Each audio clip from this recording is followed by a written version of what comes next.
আসসালামু আলাইকুম সবাইকে। শুক্রবারের দিন সকাল থেকে মুডটা একটু আপ ছিল। তারপরে আস্তে, আস্তে সব ঠিক হয়ে যায়। এখন অবশ্য মন খারাপ করে বেশিক্ষণ আর থাকতে ভালো লাগে না। কারণ মন খারাপ করার এখন আর অপশনই নাই। কারণ বাচ্চা-কাচ্চা, হাসব্যান্ড বিভিন্ন রকম জিনিসগুলো কাজ-টাজ সামনে চলে আসে যখন তখন আর মন খারাপ থাকে না। অটোমেটিক্যালি এখন ঠিক হয়ে যায়।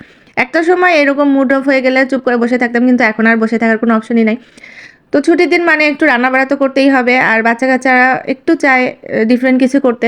আমার হাসব্যান্ডও চায়, শুধু বাচ্চা-কাচ্চা না, হাসব্যান্ডও চায়।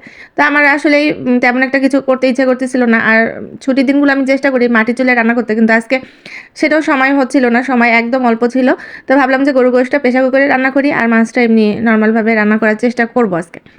তো গরুর গোশটা কষাচ্ছিলাম আর পাশাপাশি অন্যান্য আয়োজনগুলো আস্তে, আস্তে করছিলাম।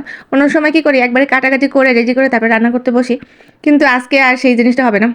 একদিক দিয়ে রান্না হবে, একদিক দিয়ে কাজ হবে। তো মাছ ভাজতে দিয়ে আমি অন্যান্য কাজগুলো করছিলাম। ধরেন যে কাটাকাটির কাজগুলো।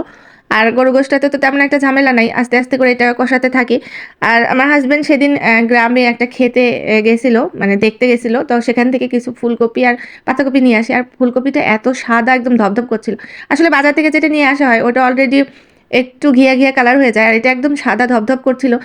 ভাবলাম ফ্রেশ ফুলকপিটা আজকে রান্না করে ফেলি। গরুর গোশত থাকলেও মাছটা আমাদের লাগে। আমার ছেলে মাংস অতটা বেশি পছন্দ করে না। কিন্তু মাছটা তার প্রতিদিনই চাই। তো ওর কথা চিন্তা করে আর ফুলকপিটাও ফ্রেশ থাকতে, থাকতে রান্না করার ইচ্ছা ছিল। তাই আজকে মাছটাও রান্না করলাম। মাছটা আমার সবসময় মনে হয় ফুলকপি বা সবজি-টবজি দিয়ে যদি কোনো মাছ-টাছ রান্না করি তো মাছটা ভেজে নিতে পারলে আমার বেশ ভালোই লাগে।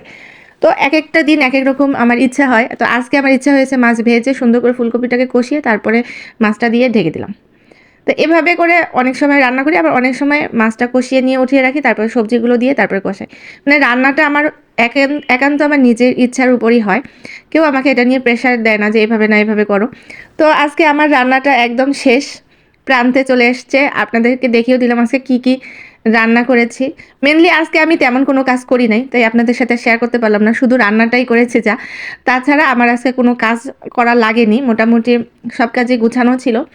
মনটা খারাপ হলে আপনারা কি করেন? আমার তো মনে হয় কোনো কাজেই ভালো লাগে না।